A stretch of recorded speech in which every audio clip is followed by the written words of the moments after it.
Hi everybody, I'm Joe Harford. And I'm Angie Keating. And this is Data Security Over Coffee. Very good, very good. First of all, it's been a while since we've been together to DSOC. Yes. And a lot of summer vacations and volunteer time and so on. Hopefully everybody's enjoying their summer vacation.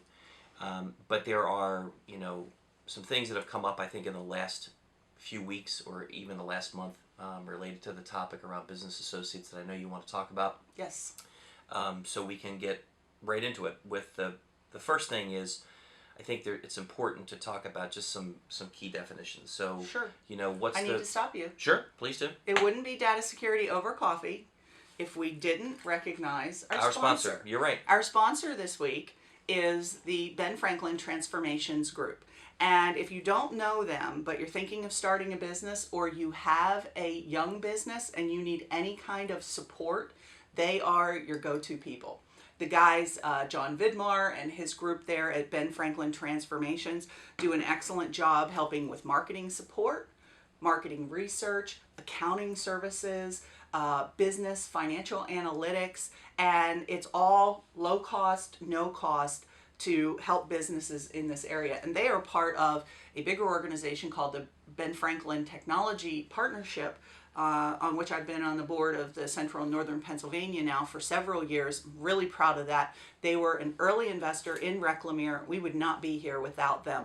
And they are just an amazing organization that helps create jobs. And they're an example of government and corporate coming together in a really constructive way and really building the business community. So we love Ben Franklin Technology Partners. We love Transformations.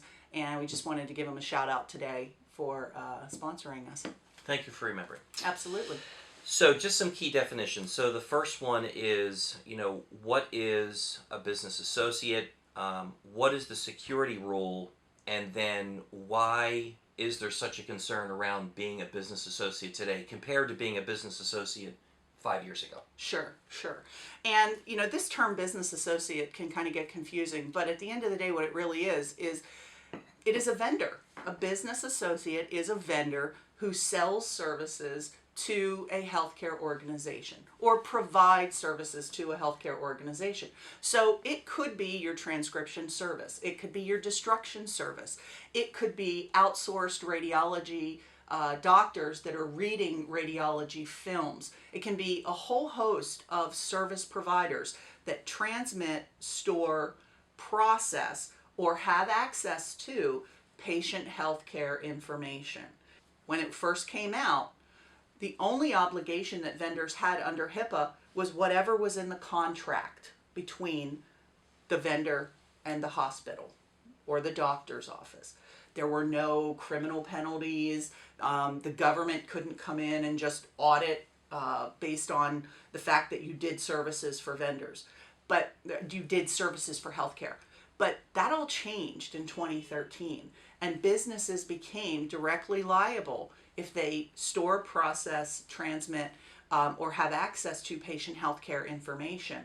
And they are now subject, criminally and civilly, directly under HIPAA.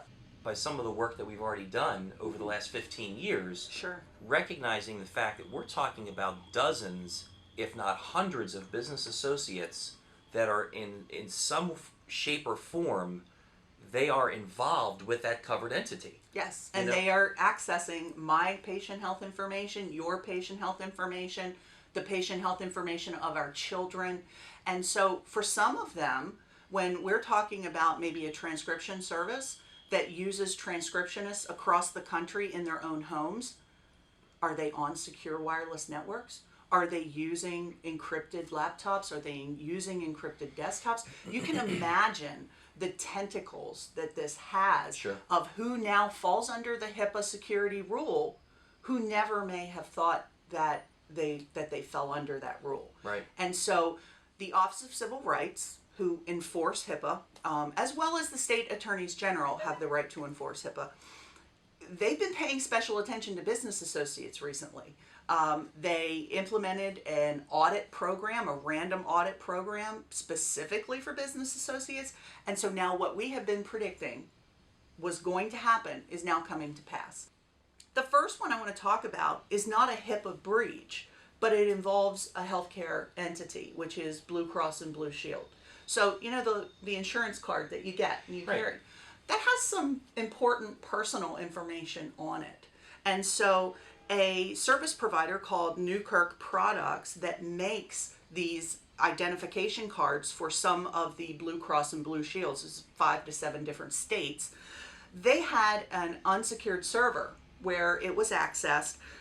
May 21st is what the forensic investigation ultimately turned up, but it was not discovered until July 6th. And that's pretty typical with the data breaches we see in healthcare, where the bad guy has been in that system for quite a while before anything is even detected.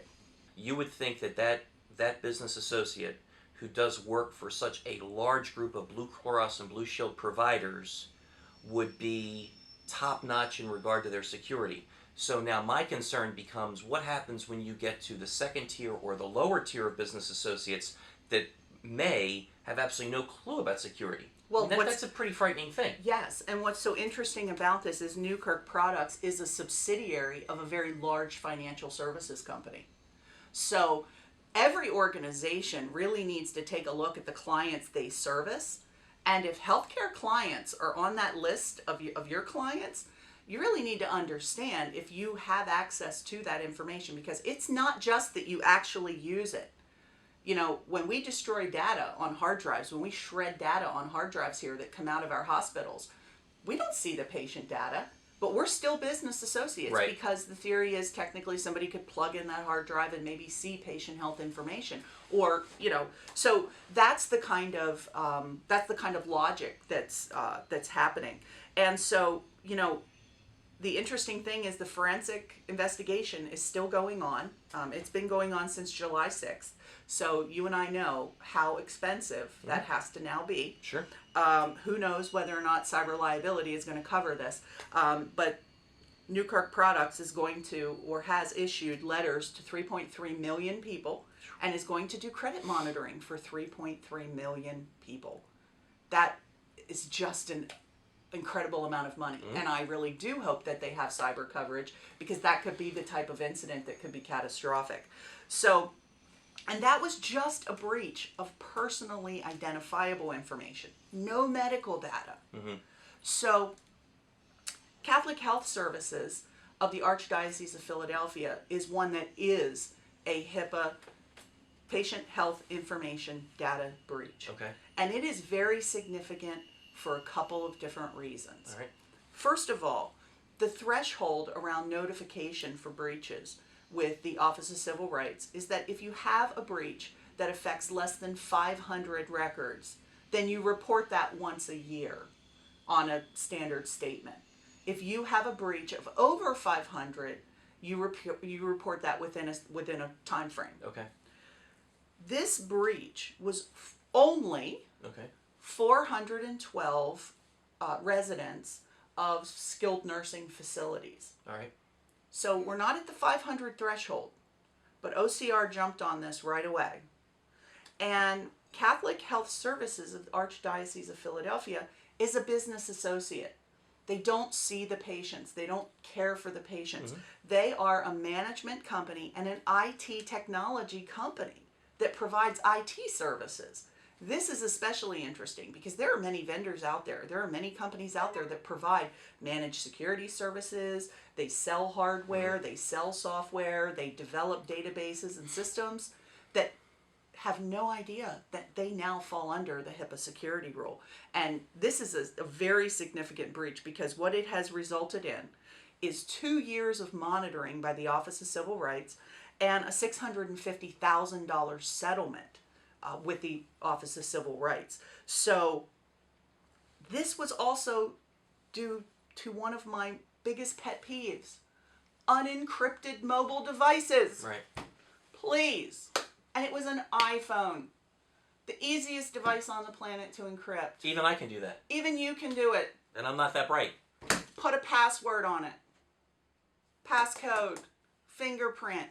It's automatically encrypted. It is your get out of jail free card for every single thing that can go wrong with a lost or stolen device. Now, one point I want to make about the Catholic Health Services data breach is that the fine was not just for the breach, and I can't say fine, it was a settlement, $650,000 settlement.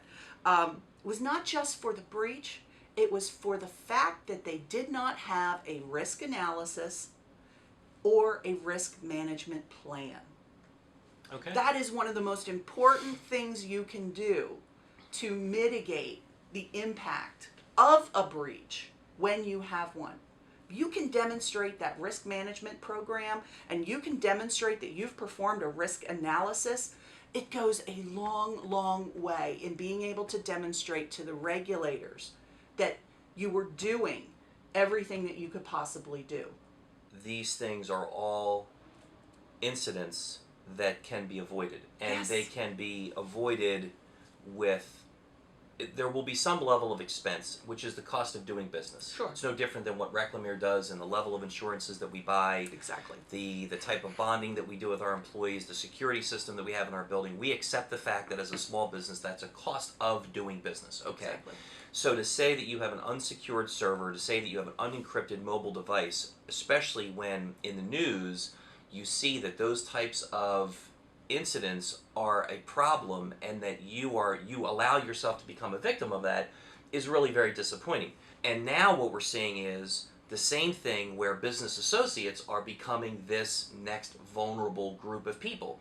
And I think that the bigger opportunity for service providers like Reclamere is to accept the fact that, sure, we want to do work in healthcare, but one particular health system who is our client has the potential to have dozens, if not 100, of business associates that also become potential clients for Reclamere. Yeah. But it also becomes an absolute nightmare for them to try to manage, because Yes. how does one person keep in contact with, we have one client that we're working with and they have 45 different business associates. Yeah. You're talking about an organization That's having, a small organization. exactly.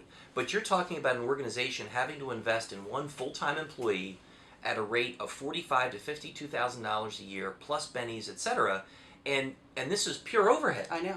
So I think the realization in the conversation that I come to is not only is what you've talked about for the last 3 years unfortunately coming to fruition, but as a business it becomes an opportunity for us to add products and services to help our customers that we've worked with the last 15 years to deal with an overwhelming challenge called business associates. That's what I take from it. Oh, yeah. I mean, that's why I am so excited about one of the new service offerings, which is our ability to help our healthcare clients manage these vendors.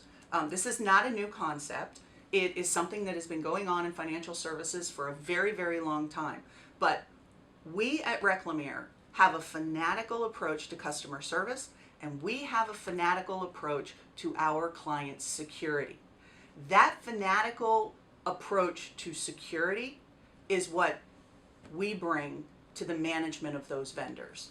We look at that data that those vendors are managing for hospitals and doctors' offices like it was our data, like it was my child's data, your child's data, and we look at it to protect it in that way. And I think that that is a level of service that is what your trusted advisor needs to have to help protect you. The cool thing is about this service, though, I'm so excited about, is that it is so affordable. When you look at it, even in the context of what it would cost either to add a part-time person or a full-time person to manage these vendors, and you look at these kinds of fines and settlements, Sure.